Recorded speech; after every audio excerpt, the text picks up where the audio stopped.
I love old people. They possess a wealth of stories. Stories they want to tell just one more time. All we have to do is ask and listen. Jaap was a special child. Every day he brought water from the pump in the back of the farm to the chicken coop, not without spilling some of it from the shallow metal pail onto his wooden shoes. He also hauled fresh chicken feed to the coop every day. Like the water pail, he held the heavy food pail in front of him and walked slowly, with his back leaning backward and with his feet spread apart, so his wooden shoes would not hit the pail. He did this dutifully because the chickens needed water and feed. He knew that, but he did it mainly because his mother had asked him for his help. He loved his mother, and he would do anything to relieve her from some of her many chores. The best part of the day was her smile, with her pat on his head, when he showed her the gathered eggs.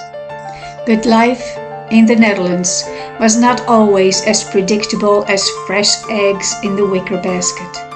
There was a great war raging, and despite the government's attempt to maintain its neutrality, food and fuel became increasingly scarce. And now there was this rumor that even farmers had to prepare to defend the country in case of a German invasion. Who will be helping the farmers' wives with plowing, sowing and harvesting, taking care of the pigs and the cows? Her 3 young children, Annie, Gerrit and little Jaap, will have to pitch in with more chores. When was this war going to end? The outcome of the war was as unpredictable as the weather. Mom remembers that frightening January night in 1916, the year Jaap was born. She was in the box bed, unable to sleep, with the wind howling around the farm. The soil was saturated from months of rain and everything felt wet. That night, the circumstances were lined up for another flood. All adults remembered violent storms that had claimed many Dutch lives, and once again, the dikes were no match for the water of the overflowing capricious inland sea. Despite desperate attempts of the men to strengthen the weakest parts with sandbags, dikes collapsed and acres of nearby farmland were inundated with salt water. Many people and cattle were swallowed by the destructive sea.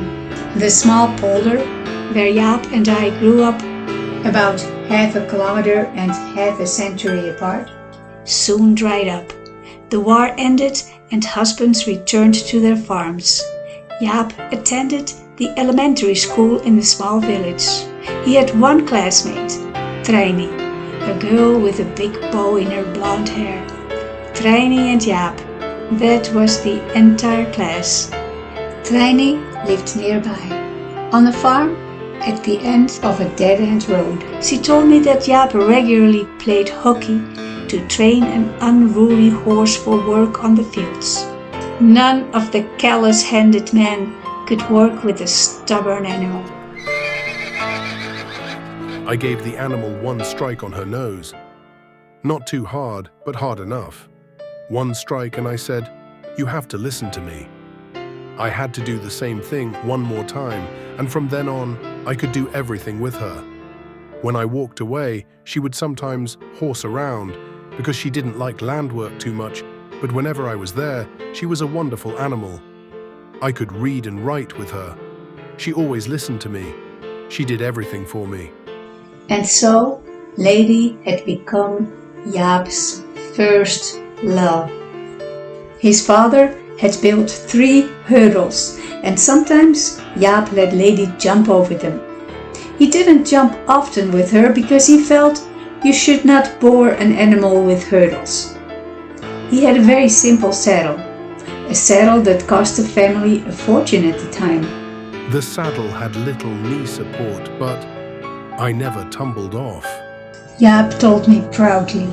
Soon, Jaap with Lady proved to be a winning combination. They won the preliminary rounds of the jumping competition for the province of North Holland, and they could take part in the National Jumping Championship in the nation's capital, in Amsterdam. Jaap was only 14 years old at that time. He was by far the youngest contestant. On top of Lady, he undertook the trip of about 60 kilometers, that's almost 40 miles, from the farm to the Olympic Stadium in the big city. He rode on the grass shoulder of the road. That is nice and soft. The whole trip. 10 minutes trotting and then 10 minutes walking. The trip took almost 6 hours. He had never been this far from home. The evening before the games, there was a party for all the horse people in the luxurious Krasnapolski Hotel, which still stands in the heart of Amsterdam. The party was still in full swing when the men from the polder, who themselves had never been that far from home either, believed that young Jaap did not belong at a party at such a late hour. "Come on, it's getting way too late for you," they said. And they sent Jaap to Hotel the Pole to go to sleep. Jaap started wandering the streets of Amsterdam, past the many high canal-side houses. These houses all looked like big blocks to him, and soon the young lad from the small polder was lost in the big city. He felt alone, in a strange place. His heart cried for Lady. She had done such a remarkable job, bringing him all the way to this unfamiliar world. He wondered how she felt so far away from home. They had both been too tired to protest when Lady was taken away by the halter, by a strange man, with the promise he would make her comfortable and give her a chance to have plenty of rest before tomorrow's big games. Jaap's heart ached. He needed to find her. But where to look in this large city?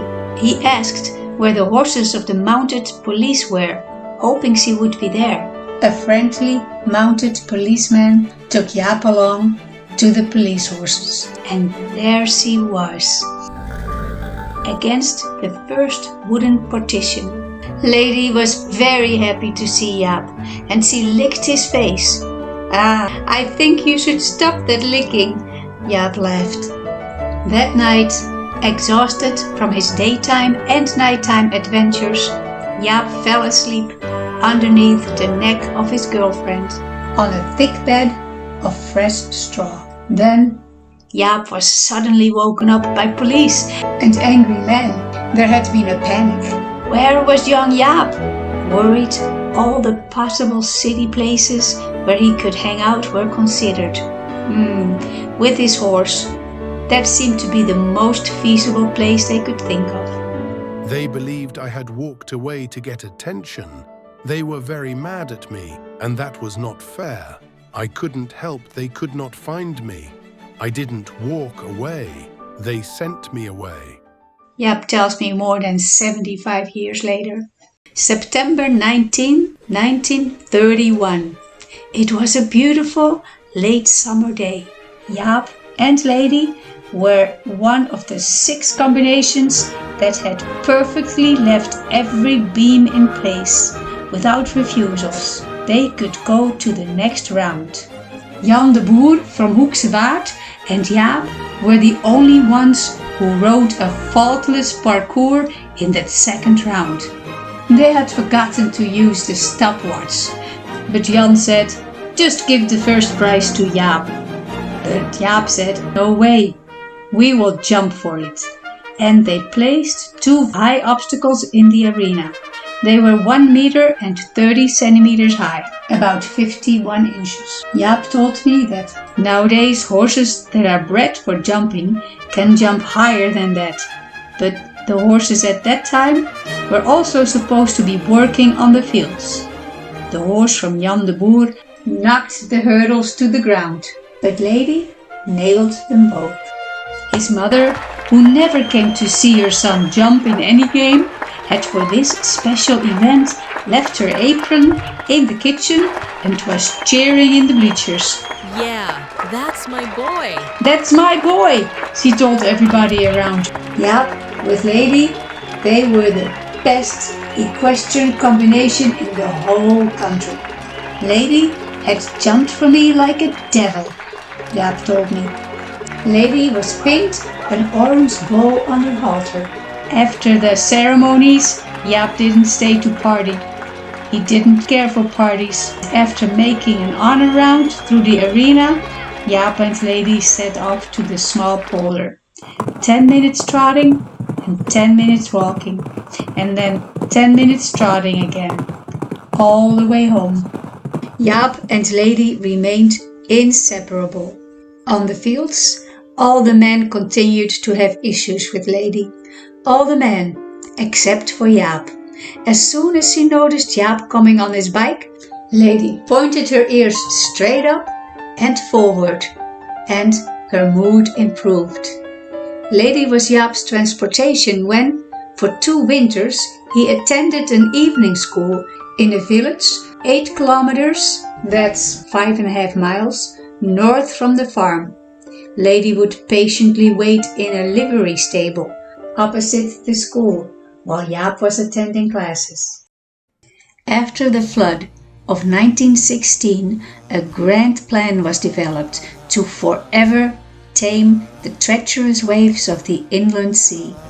A 20-mile long dike was built to close off the inland sea and transform it into a freshwater lake. The Dutch did not only want to stop the devastating floods, they also needed more land for the growing population and agricultural products to feed the people. Water was pumped out of a large area surrounded by dikes, not far from the farm where Jaap grew up. A new polder was suitable for agriculture when Jaap was 17 years old. From the many applicants, his father was among the chosen to move his family in one of the specifically designed farmhouses and to cultivate the sea clay with rye, wheat and oats. We used American tractors with Caterpillar tires from Alice Chalmers. They were miracles. They had 30 horsepower. The government owned the tractors and also supplied strong draft horses to work on the fields. Sadly, it gave no permission to hold personal horses.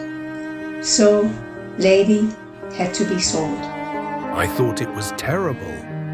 No use to whine about it, I was told, but I had lost her. Lady was sold to the wife of a lawyer. She was a farmer's daughter and she felt very proud to have a champion horse in her stable. Lady was not a friendly horse for other people. She did not like strangers and she did not give that woman a lot of enjoyment. Jaap had seen her ride Lady through a village. Lady kept her back stiff and she did not look happy. Then the wife of the lawyer sold her, and I never saw her again.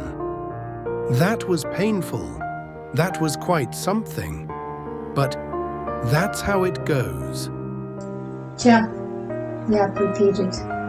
That's how it goes.